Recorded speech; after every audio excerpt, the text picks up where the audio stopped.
lovely ladies, which you probably know, but I'll do it anyway. Okay, so Erin Rachel Doppelt is an author, spiritual psychology, and meditation teacher with a master's in psychology from Columbia University.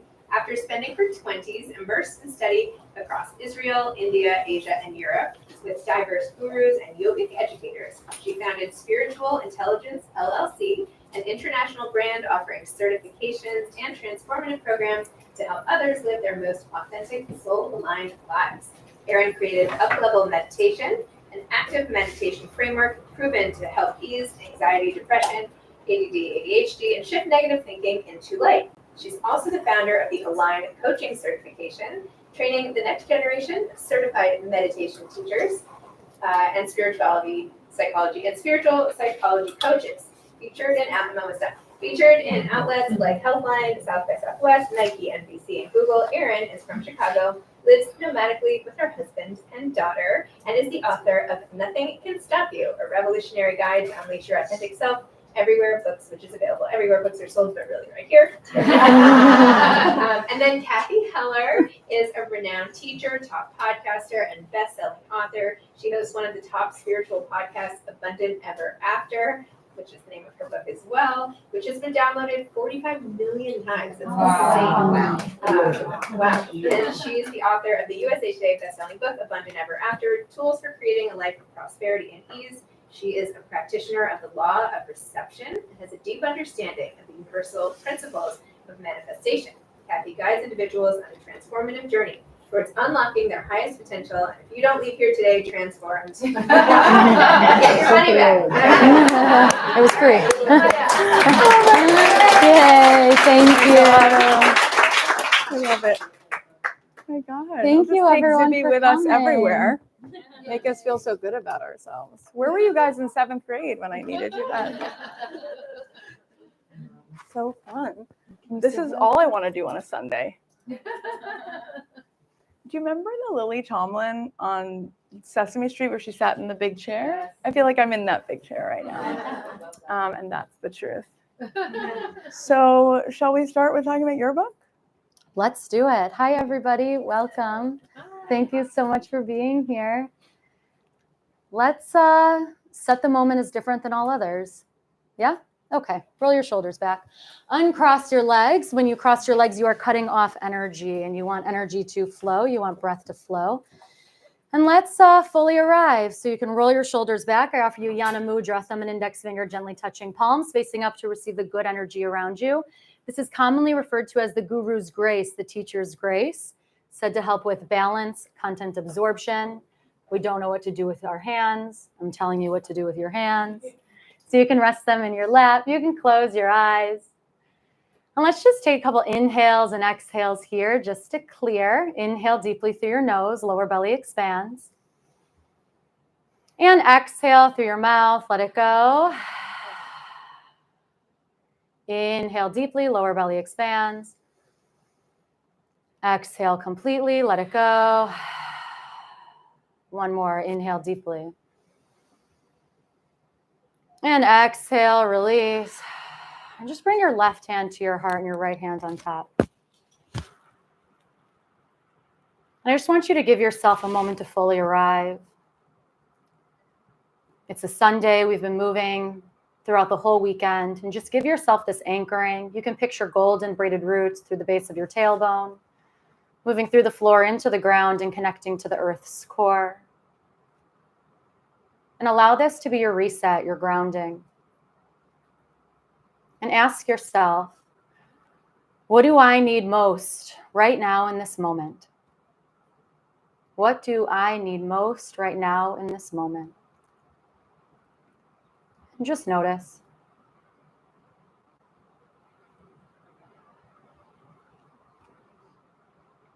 Inhale deeply. Exhale completely.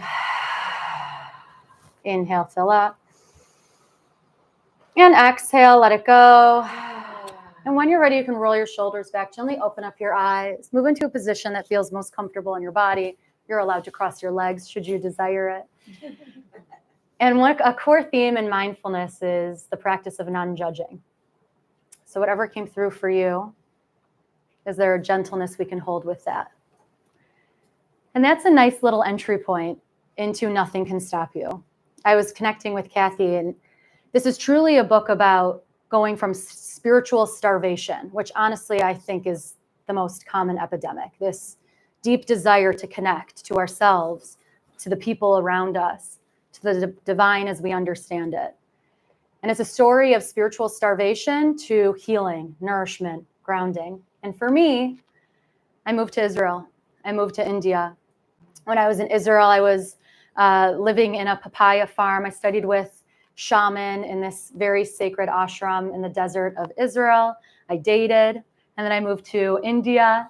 I worked in the slums of Mumbai. I dated a famous Indian news anchor. I lived in silence for a while. I accidentally joined a cult.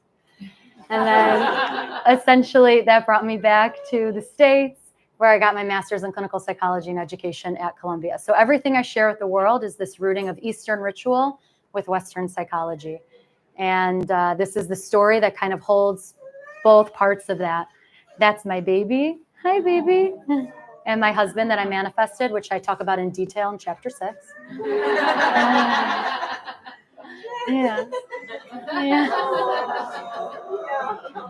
We're coming from Chicago, and I always think like the 2-hour time zone difference is harder than going to Europe. It's like more dysregulating, but Dad's got her. She's good. She's grounded. Yeah. And I'm so happy to be here with my friend Cathy, because we have a lot of similar themes in our books, right? So this radical aligned action, Kabbalah, meditation, the doing the needed work to do kind of the greatest work of all, which is know who you truly are and to take massive aligned action to walk yourself back home. And that's a journey of reclamation. It's a journey of liberation. It's a journey of becoming your most authentic self. So thanks for being here. That's Cathy? so beautiful. Thanks for giving us a moment to breathe. Oh my God. Yeah, Sunday. Can I have one of those? Where'd you get that water Here. from? Oh my God. Right there. And a spiritual act. Generosity in real time. I love you so much. Thank you for life. Let's dive into talking about how beautiful is it? Thank you. And also on the inside.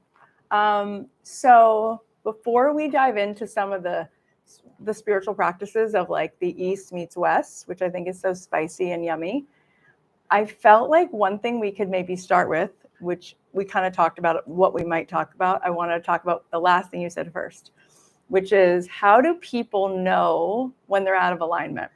Like, how do you even know if you're not on your soul path and you just thought like, oh, I'm just supposed to like suck this up, or maybe it's actually just me, right? How do you actually know when like you're right? It's not what's wrong with you that's telling you something's off, but it's what's right with you. And then what's maybe your best tool to like get on with the GPS that's like our actual divine design? I think we always know, right?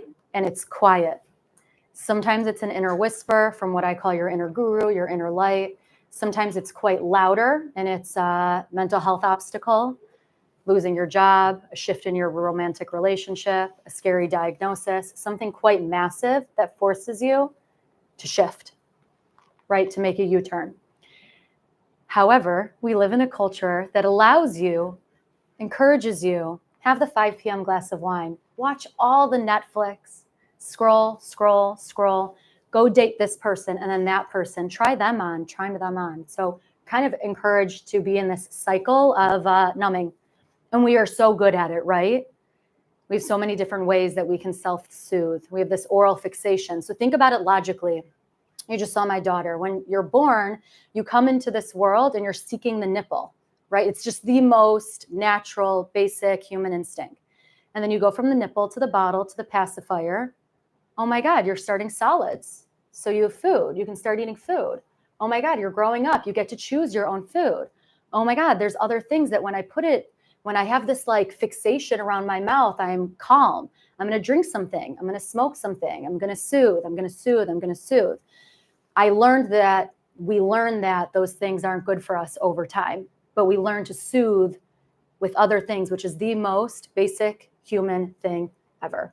So we have our coping practices, what has helped us soothe, and it's allowed us to kind of ignore this deep inner wisdom. And for me, when I was 19, I was very anxious.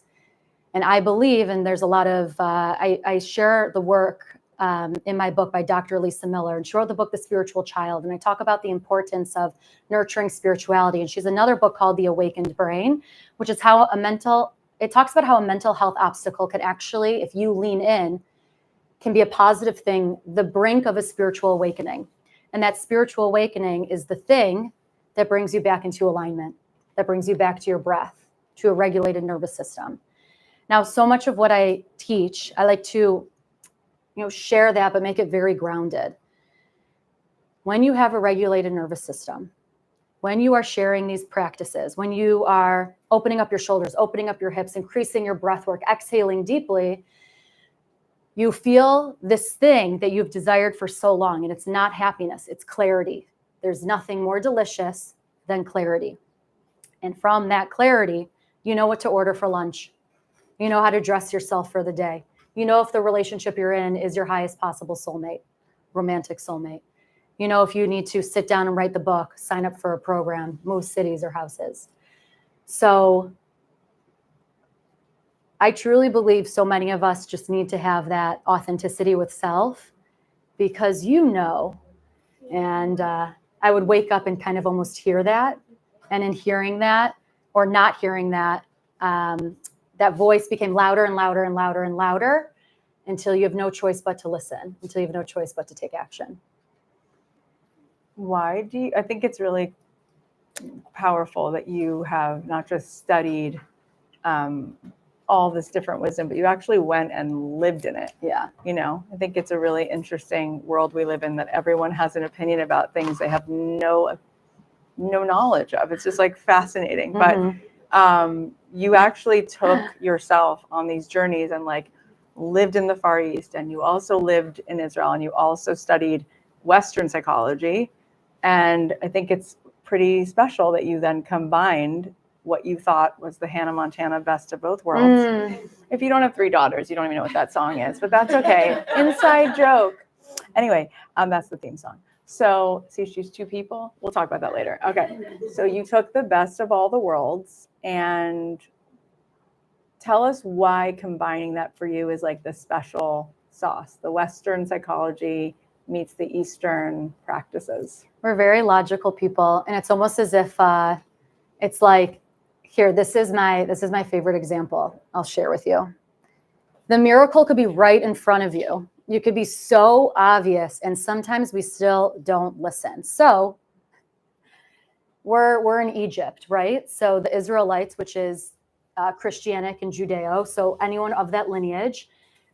So often we talk about how the miracle is the splitting of the Red Sea or the 10 plagues. The real miracle is that God, that divinity, had the power to suspend hail in midair and then let it fall, to begin all the plagues and then stop it.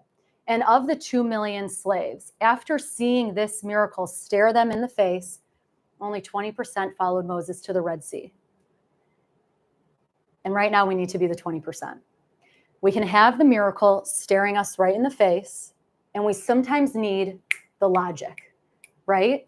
So you can embody the practice and you can think, oh my God, for the first time. So like I teach up-level meditation. It's an active meditation sequence geared for people with ADD, ADHD, anxiety, depression, compulsive negative thought patterns. I train people in these practices. And there's something where when we come together and you experience a sense of peace for the first time, a sense of calm for the first time, a sense of clarity, freedom, liberation, your version of enlightenment, you can feel that. And what if I tell you all the studies about increasing oxygen in your brain, and your frontal cortex tells the amygdala that it's safe to relax, and it's telling your body that your flight, fright, or freeze can finally slow down? Maybe you'll lean into the miracle a little bit more. Not everybody needs that, right? Like I'm all down for the woo. I will always hang out in that conversation. And there's different entry points. Like I sometimes call it, it's not the best. It's like the gateway drug. So it's like a butter knife gets you to all the other, like the steak knife. Manifestation is always a good place to start. And if you want to talk about manifestation, I'm always happy to talk about that because I believe in it. And it's the gateway to get into reprogramming the subconscious mind, deep positive psychology, active meditation. So it's almost as if like you find the thing that resonates and then the tunnel begins. It's like you swallow the blue pill. So I really liked this dance, actually, of Eastern ritual and Western psychology, because I feel like I've been able to bring more spiritual programming into places like Prudential Insurance and Northwestern Medicine and the LA Dodgers, or like places that maybe wouldn't necessarily welcome in the woo. And then you feel it and you're like, oh, this is the best I've felt in such a long time. So it's a nice sandwich to kind of digest. It's a good place to hang out. Can you talk a little bit about what that means, up-level meditation? Like, why is your version of meditation different? I think so many people use meditation as yet another thing they shame themselves for. Like, oh, that's one other thing I can't figure out, because so much meditation is taught in a way that's so there's so much mythology around it, as if like your mind's supposed to be quiet and you're supposed to be able to sit for 4 hours. It's like, who are you kidding? Like, your back is killing you. Like, we're not doing that. The first time I did it, I thought I was going to die. So, it's like there's so many amazing people who've helped to make it really accessible and actually make it meet us where we are and have a huge result from, like, it could be 3 minutes of doing something that actually disrupts the pattern that's like giving you all the cortisol and all the stuff. So what is up-level meditation specifically? And how could that possibly maybe be more in reach than what all this other stuff feels like so daunting? Have you ever done a really extreme workout and for the first time in a while, your mind was quiet? Right? You ran 3 miles, your mind is quiet. You played an aggressive basketball game, your mind is quiet. Up-level meditation is a very specific sequence in the lineage of active meditation. Now, I could tell you of all the different Indian gurus and yogic educators I studied under. They ended up being quite creepy, so I try not to quote them that often, especially in situations like this. There's like Netflix documentaries. You can go watch that. So I think there's a purifying that needs to almost be shared from like this active meditation lineage. So up-level meditation, very specifically, it's I always suggest, and I say this very early on in the book, 18 minutes. 18 minutes is, in Judaism, it's chai, it's life force energy. It's as if you are saying, I'm taking up space in my life. I'm going to give myself 18 minutes. It's fine if it's 9 in the morning, 9 in the afternoon, whatever it needs to be. Also, if you look at viral content on social media, typically a viral TED Talk will be around 18 minutes. Our brain likes it. It's a digestible amount of time. We can eat it, we can integrate it, we can move forward. Now, there was a point for me where I'm 23, I'm 24, I'm living in silent ashrams in southern India, I'm taking baths out of a bucket, I'm dating an Indian news anchor, I'm rapping, I'm covering my hair with the Sikh lineage, I'm chanting Hindu Sanskrit in the morning, I'm barely speaking to other people, I'm eating a completely Jain diet. No onions, no garlic, no potatoes, very pure, very purified. And then I remember, oh my God, I'm a Jewish girl from Chicago. I like $6 lattes. Like this, there's somewhere where you have to recognize that your soul made an agreement. So if I was supposed to maybe be born into a family that was practicing Hinduism and sitting and meditating in mindfulness, and practicing more of a mindfulness lineage. So mindfulness is a Buddhist lineage. It is this idea of being mindful of the thoughts, feelings, emotions that you are having. You are not supposed to be without thought. But I trusted that there's a reason that this lifetime, I was born into this body, into the family that I have, into the religion that my family and culture practices. I'm going to trust that a little bit more than I have been. And so I share that because I think we always take for granted that, we're here together right now in LA, in Santa Monica, at Zibby's, having this conversation. And it feels maybe random. You saw it on social media, you showed up, you randomly maybe came here. And your inner light, your soul, there's an agreement for you to be here in this moment so something could shift, something could heal, align, and grow. And for me, living in this silent ashram going, Om Gam Ganapataye Namaha. Om Gam Ganapataye Namaha. I love it. I could do it all day. And I trust that God, as I understood it, I was born outside of Chicago to a very specific culture. I'm going to integrate that as well. So I share that from a place of like trust what was given to you in this lifetime as well. This book, the subtitle of the book is A Revolutionary Guide to Unleash Your Authentic Self. And I think that I know how much intention goes into choosing a subtitle. And I knew that for me, like the word prosperity was important, but the word ease was everything, because we'll talk about that later. But you chose to talk about your authentic self, and you could have said anything. And I think that is really powerful, because I think most of the time we're performing and we know it. So what does it mean that that's an option actually, and how it is a revolution to do that? Oh yeah. So how on earth, in a not just a world that's performing, but a world within yourself that has learned you survive by performing a certain way, you know, playing roles a certain way. Sorry that I'm not like looking over at you. I just ignore you for a minute. Anyway, so the question is, how do you actually do that? And since that is what you wrote in the subtitle, that's kind of where the book maybe then is leading, right? It's like that all of this leads you to the most powerful vibration, which isn't love, it's actually authenticity. So talk about why that is so important to you, why it is available for us to be authentic, and how the heck you do it. No big deal, just a simple question. Well, it's interesting. Well, it's because like we were talking about this earlier, you and I.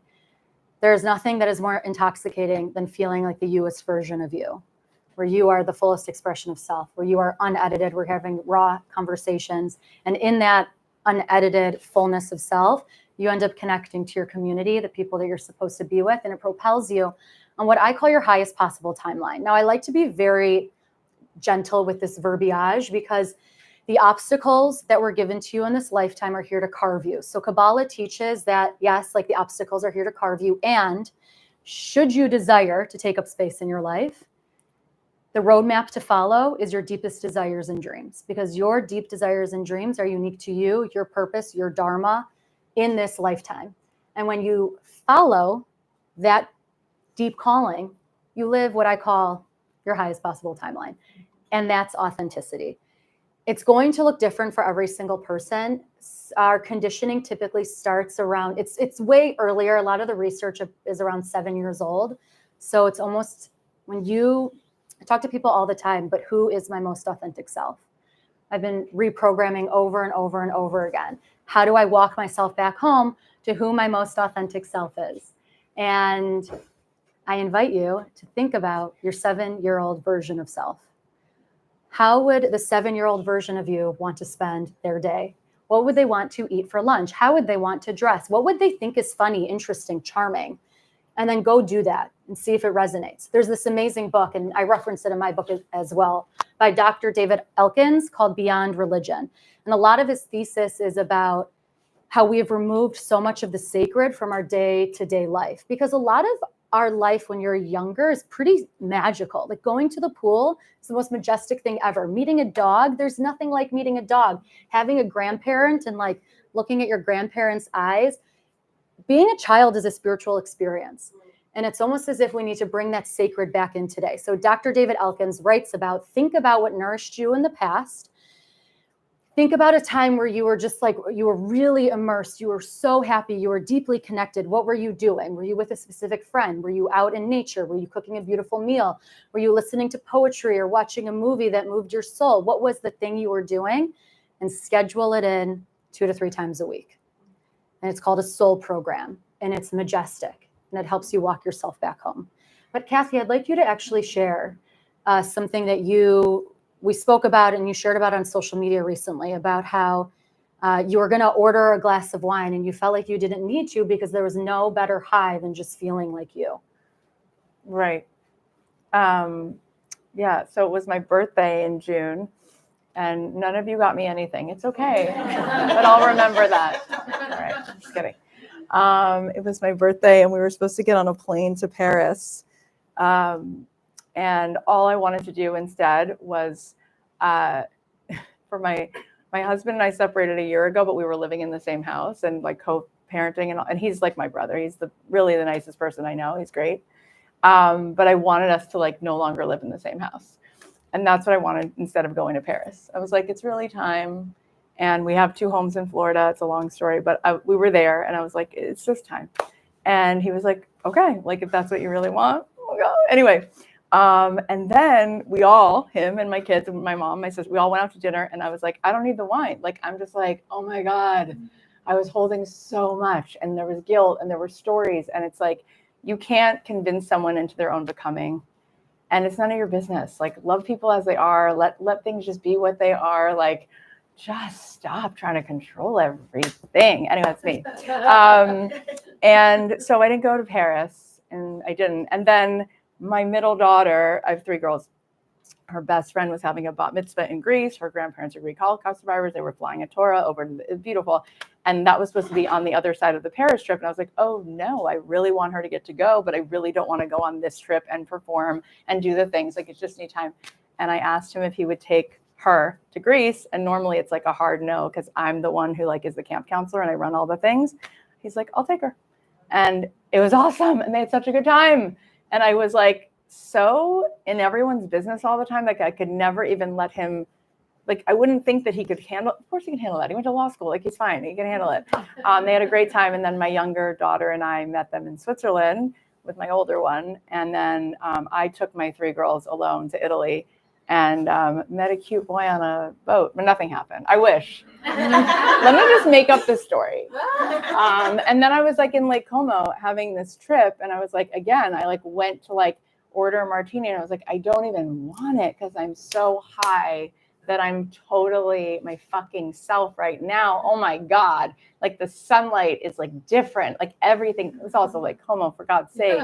But like, it's just, yeah, it's the highest thing you can feel when you just say what you mean and you do as you say. And you come from love too. Like guilt makes us really angry. And like, we're not our best selves when we feel resentful and guilty. But when you're just like, this is just what's true for me. And I know it's like so inconvenient, but this is just what it is.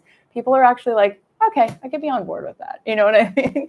So it's just one of the most, this is going to be in part 2 of my book, but like the most abundant thing you could do is just realize that there's all these other possibilities that can support you in the thing that actually feels the most like you. Like that actually does exist. Like God's not like mean and punishing you, that you can't be yourself. So it's just, and then what happens is other people also get to be in choice and like have all these things happen that are just awesome and important. So thanks for sneaking in a question for me, but I think this is still your time. And or Zibby, are you going to tell us when to switch?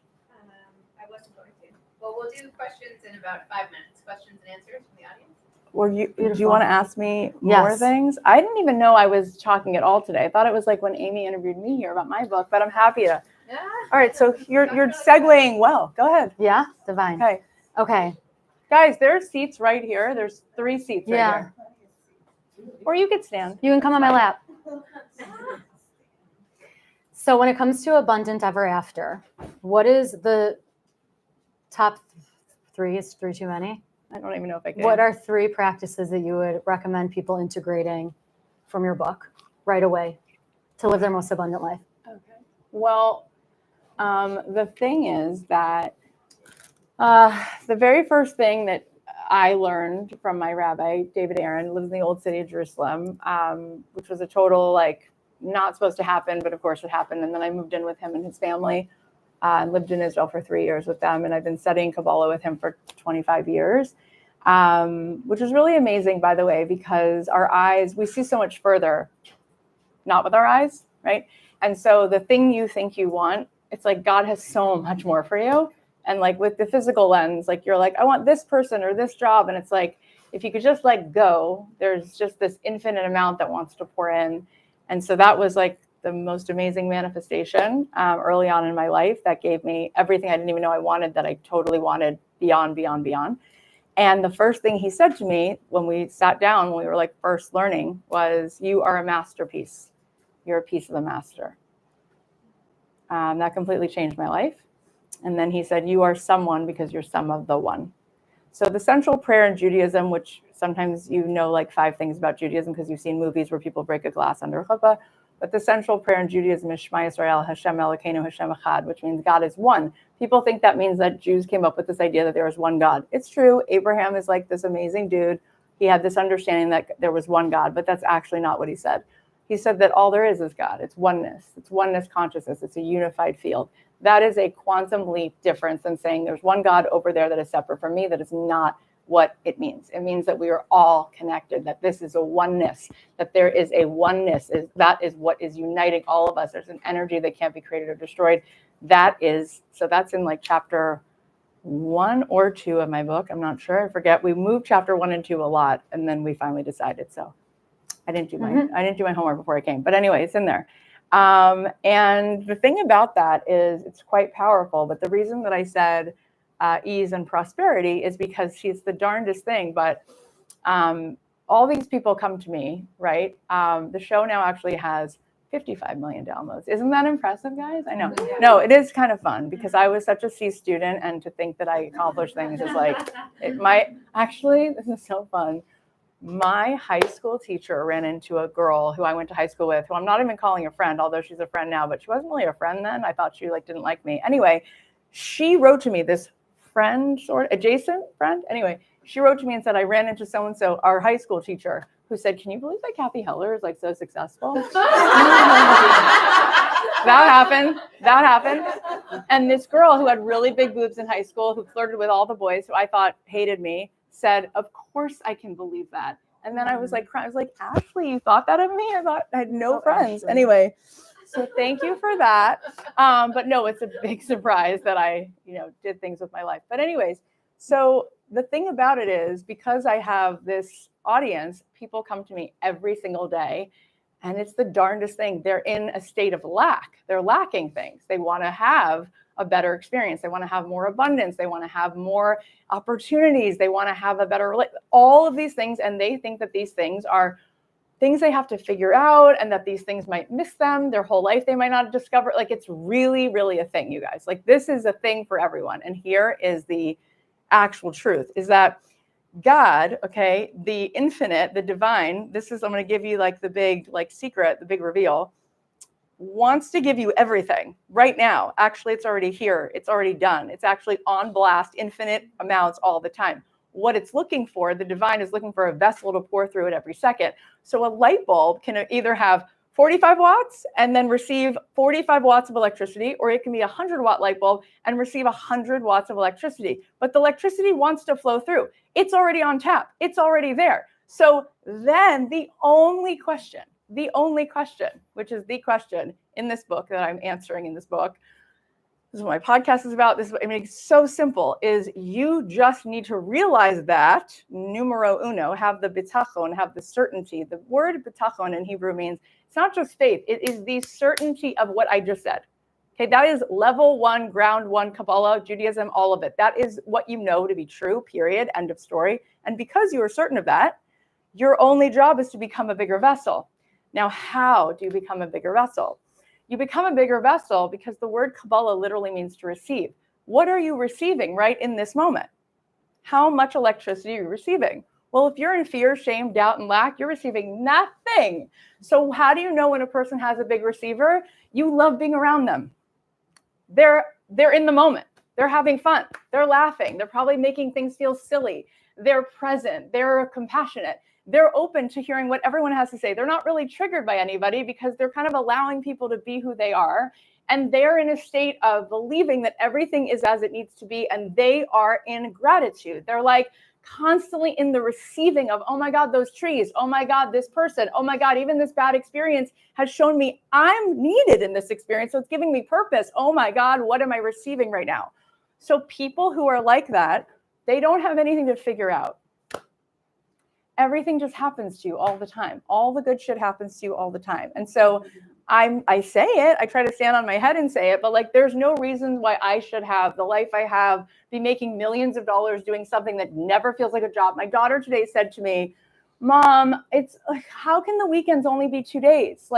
Then the weeks are 5 days. And I said, see, here's the thing I want to teach you. I love weekdays.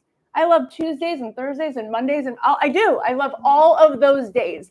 I like going to the DMV. I like being anywhere. Why? Because that's where God put me to be, and I like it because you know how it's such an easy one. If you do go to the DMV, which I know it's not your favorite, but if you go, you can get smiles out of people like that. If you're the person there who decides you're going to be the light bright in the situation, and then you make people so fucking happy. It's like, it's such an easy one. It's like, we're always looking to do a mitzvah. We're always trying to find what charity event should I, it's like, you could just be kind to someone who had a shit day that no one's even looked at in a normal way. No one's even treated them like a person for 80 years. It's like, give them a little bit of kavod, a little respect, a little bit of presence.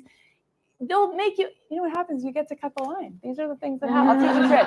No, but I'm saying it's like, I didn't grow up with like all of the things because my parents got divorced. My mom was really mentally struggling and a lot of sad things happened, but we lived in an apartment and all those things. And I started reading books when I was 15, like Wayne Dyer and Don Miguel Ruiz and all of these books. And I was like, oh my God, these books make me feel so rich. Like, you know what? You don't live in Georgia or in Bangladesh. You live in here. This is where you live all the fucking time. So it's like, once I started to like, when I was living in Jerusalem, eating like literally pita and hummus, that's it. I'm not joking. That's pretty much all I ate. I didn't have any money, whatever. I was like doing soul gymnastics and backflips all the time. Like, oh my God, I'm so in love with life. Oh my God. Like I couldn't even sleep at night because I was like, what I'm learning, like any one sentence that I would learn, it'd be like, oh my God. Like I was starting to understand that the universe was not even something I was in, but it was in me. And it was like, I felt like it was magical and mystical and it was just the most amazing gift. And so I realized that there was nothing outside of me that I needed, because when you realize that you are a masterpiece, a piece of the master, then what you're really seeking all the time is this infinite access you have that's within you. And then when you find it, it feels better than the Range Rover. But don't get me wrong, I just got a gold one and I really like it. And I did post a reel about it with my 8-year-old daughter singing No Broke Boys, whatever that song is. Anyway, you'll see, it's cute. But the point is, you can have all of those things. You know, King David was one of the most wealthy human beings, like, you know, in Jewish history. But the man wrote all those songs, those hymns, the Hallelujah, like Leonard Cohen is written. It's written about him. So it's not mutually exclusive. And by the way, it shouldn't be, because we, on behalf of each other, the more of anything you have, the more of it you create. So the more abundance you have, you just created more abundance. You can't have a headache like bad enough to make somebody else feel better. Like, you thriving is what makes other people thrive. You being healthy, you're going to rub off on your friends. They're probably going to start eating better. You being abundant and thinking about abundant possibilities and creating things, and you putting a shop on Montana just made other people more lucrative in having a shop. Like, we are one, we are one, we are one, we are one, we are one. Just having money in your bank account before you even give it away, it just helped fund somebody's loans and help pay someone's mortgage. The Maharal says that a candle can light an infinite amount of candles and not lose its own flame. So be abundant in every fucking way. Get it, enjoy it, receive it. Be a lightning rod for abundance. So those are the things that I'm teaching in the book. And to manifest is your job. You know, I will say this one other thing, which is the Talmud says that God offered us a perfect world. Flat out. It was like, do you want a perfect world? And human beings are like, no, that is so boring. Like, we would rather partner with you and feel fulfilled. In God's infinite wisdom and kindness, he makes us feel like we're doing something, that we could act. He could have made it perfect. Like, that's not hard, right? But the idea was that we have this thing called bechira, which is free will, which actually is so fucking satisfying, because the more you feel that there's something you did that turned nothing into something, you feel like something. And so all of it is a gift. The contrast, the hard stuff, the good stuff, all of it is literally here for you, because you are in partnership to manifest things. And that's your job. Our job is to be like the creator. And so how do we be like the creator? We're constantly perceiving a way in which we could turn a thought into something else. We could set this person up with someone. We could write a book about something. We could start a podcast about something. We could draw something. We can create something. It's so much fun to create. In fact, we need to be creative, right? Like, we were put here to manifest things. And so the last thing I also want to say is that in Buddhism, in the Eastern culture, this is now we're going to make a hard left turn from Buddhism to Judaism. Okay, here it is. You ready? This is really cool. And it's really cool that we're different, because also that's what makes it so cool to learn from different people and different, like, Deepak Chopra and I have great conversations, and they're not the same. We're not saying the same thing. That's why it's valuable. Like, that's why it's valuable that it's different. Like, hello, why we'd all want to be saying copy paste what someone else said. So here's the big difference between Buddhism and Judaism, okay? In Buddhism, craving is the essence of suffering. Desire is death. In Judaism, total opposite. Complete opposite.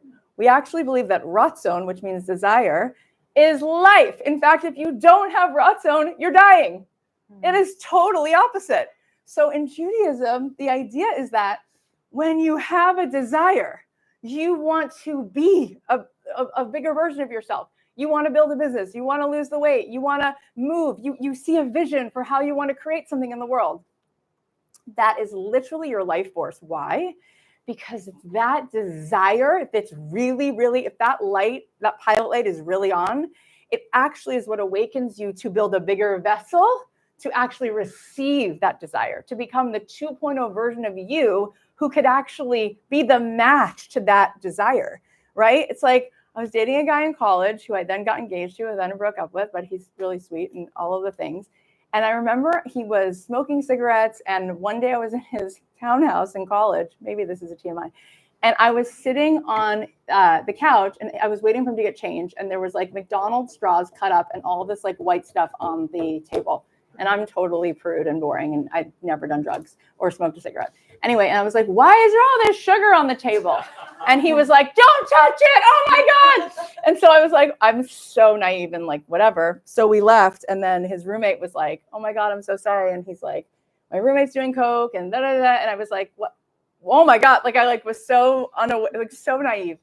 And I said to him 3 days later, listen, we both worked at the college newspaper. He was editor of the college newspaper, and I was a staff writer, and eventually I became editor. But anyway, long story, doesn't matter. But I think that was the beginning of my podcast, becoming editor of that paper. And there's so many amazing coincidences that happened that in that experience. But I said to him, listen, I can't date you. Like, I don't want to date somebody who's involved in any of that. And like, no, like, I'm just not interested. And he was like, okay, and you're not wrong. And so I didn't hear from him. And a month later, he came back to me and he was like, I'm done. I'm 100% done. I'm not smoking cigarettes. I'm not doing drugs. I moved out of that apartment. I'm not going to talk to those people because I want to be the kind of person that you want to be with, right? So, and then we were together for another like 3 years. And then he did so many things in his life. He was going to move to Jacksonville and sell medical equipment. He wound up moving to Israel. He works at Hebrew University. He became a rabbi. He works with all the kids at the Hillel, and he's amazing, and he has 5 children. And he does credit me for that. He's like, that night was the night things turned around. But what I'm saying is desire is a GPS. Desire says not, oh, well, I have this dream that I want to be on Broadway, but I'm not that good. No. I'm going to become a master of that craft. So I am that person, right? I do want to be like Ben Platt. So I'm gonna actually allow that to be kind of like excavated from within me because that desire is a compass. And that I think is so holy because there are so many desires that are there and you have a different one than me and they're there for a reason. And if you don't do that thing in which you desire, which is made for you, which means that your soul, which is beyond time, already experienced it and it knows it's for you, then no one else will do that. And so I always want to make sure that you hear me say that. Because I don't think enough people talk about desire and how righteous it is to desire things. Yeah. Wow. This is so much. This is so great. Erin, I wanted to make sure you have time to talk about manifesting how you got your husband in chapter 6. Yeah. That was like Oh my God, she always asks the best So questions. if you could just like touch on that. And then I wanted to see if there were a couple really quick questions. So I want to make sure you have time for signing and all of that. Amazing. So talk about that. Talk about that. My mom thought I would like him. So it was a hot summer. So I was living in Israel. I was living in India. I was dating. I was doing my research. I think, when you show up, even like a networking event or a date, and it's so meh, but it's fun because you're fun. That's like kind of how I approach dating and networking and experiences like that. Anything you show up to, You can be the light, you can be the fun, you can make it enjoyable. And I was, the way that my program worked at Columbia is you had to be there in the summer. And the thing about my program is it was like Hogwarts. So my friends were shaman, psychics, healers. And I was talking to one friend and I said, you know what? I'm ready. I'm going to manifest my husband. She's like, yeah, I think that's like good timing. Let's do it. So I sat down in my dorm room and I got like very clear, and it was so hot out, and like the Upper West Side doesn't believe in air conditioning, which I don't understand. And I got very clear of what it's like to be in the feeling, to be present with my highest beloved. And at the same time, I paid attention. Before I moved to India, my mom called me. She just left a wedding in Michigan. And she said, you know, I'm very close with my mom. And I said, how was the wedding? She said, the AC went out. It was very hot. But the MC, this John Gordon, so cute. Harry lived in Israel. You'd love him. And I said, Mom, he's younger than me. We're from the same town. I'm moving to India. What are you saying? No way. But my mom's cool. And time goes on. I manifest my husband. So I teach a very specific practice called snapshot manifestation. And I think it's so important that when we talk about these concepts of law of attraction and manifestation, sometimes these concepts are in the ether, right? The space in between. And it feels really good to have a digestible, grounded practice because we are physical human beings in a human meat suit. We're not little souls bopping around. There's a very real reason why you came into this world with arms and legs and 10 fingers and toes, although not all of us. And it's so important that in a snapshot manifestation practice, you connect to the feeling state, and then you take physical aligned action. So I connected to the feeling state of what was it like to be with my beloved. And I connected to that feeling state, and I connected to that feeling state, and I took radical physical aligned action, which meant I was dating. I was going out into the world. And an example I like to share is I think so often people are trying to call things into their life, but they don't leave their house. It's hard to receive the miracle sometimes when you don't get off the couch, when you work from your computer all day, when you're inside. And life goes on, and I'm dating, and I'm part of the world. And my brother calls me, and he was living in Tampa at the time. He says, Erin, great news. I'm moving back to Chicago. And I was like, oh my God, that's the best news ever. It happened to be Rosh Hashanah, and I walk into my synagogue, and I see my best friend Pamela, and I say, Pamela, amazing news. Matthew's moving back to Chicago. She's like, Erin, that's great, so cool. I see my family friend, the Gordons, and I say, Mindy, amazing news. My brother, Matthew, he's moving back to Chicago. She says, Erin, that's so fun. And just so you know, John is single. And I said, oh. There's a spiritual practice of paying attention. And these things sometimes occur in threes. And also, I'm also a very, prude, gentle. I was dating somebody at the time, and I wanted to be respectful to that relationships, but I paid attention, right? This John was coming up over and over again, and not just from like a random dating app. It was coming from my mom. It was coming from a family friend. So I sent him a friend request because that felt gentle, right? And then he messages me while he's backpacking Africa. So cool. And we end up, this relationship lasted one more second that I was in. And we ended up going out on December 1st. We saw each other every single day for 21 days. I led back-to-back trips to Israel. And then we essentially moved in together in January, got engaged a year later, had a small COVID wedding, and then a big not COVID wedding.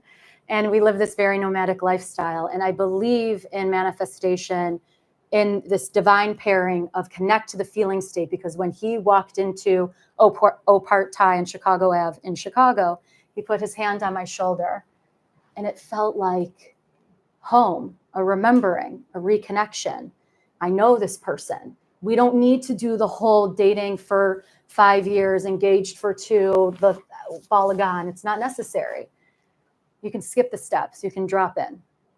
So I manifested my book deal. I manifested being present with all of you right now. I hear from people in my community all the time about various things they've manifested through the feeling state, through the physical aligned action. I write it in detail, step by step in chapter 6. Message me and let me know what you manifested. That was so, and there's that story. There's my baby and my baby. my baby. Cue the hot hairy guy.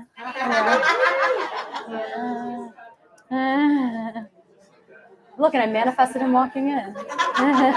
Literally. Do you want us to take questions? Yes.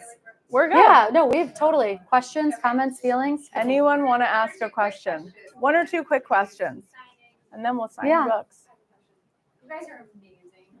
And Cathy, when you walked in, I was like, I don't know, you're just like so cool. I don't You're know so if anybody sweet. listens to her podcast like nonstop, but I love you. yeah. I went to Julia Martin's Dream Your Life retreat this year, and she posted about, Erin, what you said about like, just you're here because something random. Like someone I follow on Instagram, she posted an event that Cathy had yesterday with this other book, and then Erin's page, and then I was like, oh, You're following the breadcrumbs. yeah. Yeah. Oh my God. Like right there. So Oh. it's just Amazing. But okay, what if you are someone? I have like 40 million things I want to do. Like I recently did the quiz of what's the I can't remember her name, but she just wrote a book about the values, what your values are. And I realized my 3 core values. The first one is joy. Like I just love everything and everyone, and just there's so many things I want to do. How do you figure out? Okay, I have a really good answer to this question. Yes. First of all, I love you. You have really cool energy, and I love when you're like, I want to do everything, because you sound like Rainbow Bright and Punky Brewster mixed together, and those are my kind of people. When's your birthday? September 24th. Oh, amazing.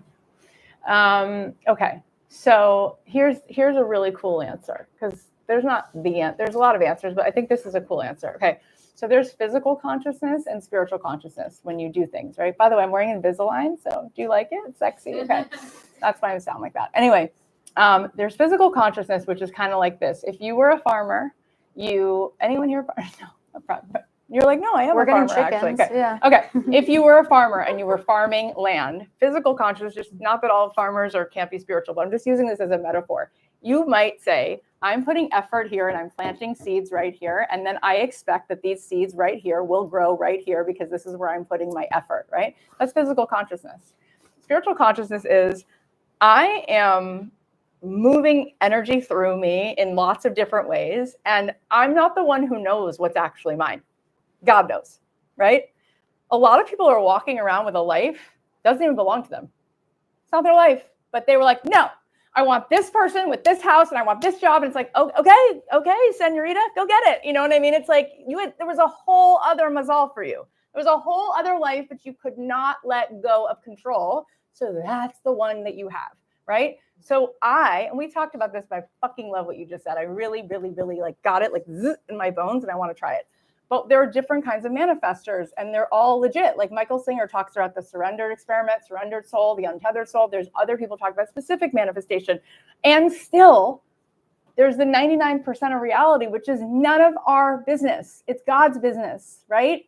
And so when we get so involved, right, then we do feel this lack thing, because we're like, I don't know, because it's that thing and that thing and that thing and that thing yet hasn't happened in my life. And I know that that's what the thing is. No, you don't. You don't know what the thing is.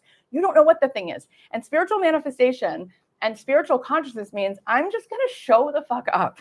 Like I had a record deal at Interscope. Okay. I sat with Lady Gaga. She was recording paparazzi, and I was like, Ron Fair was in the room. I go, I think she's going to be something. Like, I'm good. I know I can spot talent. I mean, I'm joking, but I did say that as if I like had some inkling. Anyway, I got dropped from Interscope. Okay. Then I like wanted a record deal so badly. So I met Craig Kalman at Atlantic Records, and he was so nice to me. And I was like, Atlantic is my home. It's going to be amazing. It makes sense. Jason Mraz is here. It's like, no, I got dropped from that label also.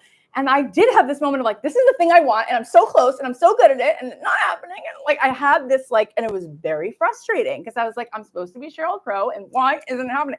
And it was very frustrating until I was like, let it go, Elsa. Just fucking let it go and like move on, right? And so then I started writing music for Grey's Anatomy, and I started getting my songs in all these cool movies and TV shows and McDonald's commercials, and I had my kids, and I did all this stuff. And then when I was 37, this tiny little whisper of a voice, which came from my friend Amy, she was like, you should start a podcast. And I was like, whatever. And I started a podcast in my closet. And within a year, it has 1 million downloads and has 50 million downloads. It starts making millions of dollars. I get a book deal. I got another book deal. I start talking to Deepak Chopra and anybody I want to. Basically, is asking me to hang out with them. And I came to LA with like, I'm going to use my voice. Like literally, I came to LA. I was like, I'm going to use my voice, guys. Excuse me. That's what I'm doing. And I'm going to write these songs, which I didn't even like really like that much because they don't even let you write your own songs. You have to get in rooms with all these other people. By the time you look at your record, you don't even recognize your record or what you're wearing. And it's weird. Anyways, so I wound up using my voice, but not in any way that I didn't even know what podcasting was in 2003 when I moved to LA. And I wouldn't have been interested had you told me, fast forward, this is what you're going to be doing. I would have been like, I want to be a rock star. Like, that's what I want to be. No, I'm so grateful that God loves me so much that I could just let go of control. I get to do this in my pajamas. I literally get to make all of these new friends. I get to learn from people every day. My brain explodes. I've done 1,000 episodes. You know how much you learn from sitting with John Kabat-Zinn and all of these people every fucking day? Zibby, all these amazing people. And the cost to entry in the conversation is just like non-judgmental, like, witness consciousness, like, let's learn from each other. I mean, it's the coolest thing in the world. So thankfully, I let go of what it was. And so when you want to do all these things, what you do is you say, God, in your infinite wisdom, let's play a game. You're going to show me breadcrumbs that tell me exactly where you want me to be. And I'm just going to follow. And in the meantime, I'm just going to be happily putting my energy everywhere. And don't think, oh, because this thing in the garden. No. Your mazal is coming. Right? You just don't know why you had to plant this garden this way and the seeds actually grew over here. That's what I would say. I hope that helps. Can I just quickly, mine's Please, short. I can't stop talking. Oh my God. I'm saying to Zibby. The worst. 787. Okay, so when you go home, light a candle, 787. get very quiet, What does that mean? eat something grounding. So animal protein, sorry to all my vegans, animal protein anchors you in your body. So if you ever get too spiritually high, have a cheeseburger. Oh my God, my kosher ears. No, I'm just kidding. And It's a joke. get quiet and breathe, and then sit with your 7-year-old self, and then sit with your 87-year-old self, and ask this question. I have 40,000 things I'm interested in. Where do I start? I have to say, to your point about trying to wrestle things in and wanting to have control, you made me thought of this, so I'm just gonna like throw it out there. But I tried for a really long time to write my first book, and it just like wasn't happening, and it kept getting rejected. And I saw a medium at one point, and I said, it just happened to like be at the dinner we were at, and I was like, do you ever see this book happening for me? And she looked at me like really carefully, and she's like, oh no, I see lots of books. Aww. Oh, I love it. Yeah. Manifested. All right, time in left side. Thank you. Love that. By the way, I want to give Zibby a shout out. Zibby took us, me and some writers, up to Santa Barbara, and you said something just to that point when Jennifer Rudolph Walsh was interviewing you. You said breadcrumbs. My whole life came through following breadcrumbs, and I heard you say breadcrumbs, and I wrote this Instagram post about breadcrumbs, and it was reshared 25,000 times. But it was And this is why you are better at Instagram than me. Yeah, no, because it is just breadcrumbs. You just follow the and then she said the word breadcrumbs, and I was like, our whole life is breadcrumbs. It's like, just follow the breadcrumbs. Okay, we're gonna. Thank you, Zibby. Thank you, Cathy, for doing this with me. Oh my God, I literally thought I was just coming to interview you. You were so sweet. It evolved. Yeah. I was like, you don't need to talk about me. I was like, but it was great. Yeah, the best thing ever. This is so much fun. I feel like, yeah. I love how we talk about things because I love your dress. I just bought it, Veronica Beard. Zibby, I'm really so happy you're here. I know, I can't believe you're here. It's like celebrity sighting.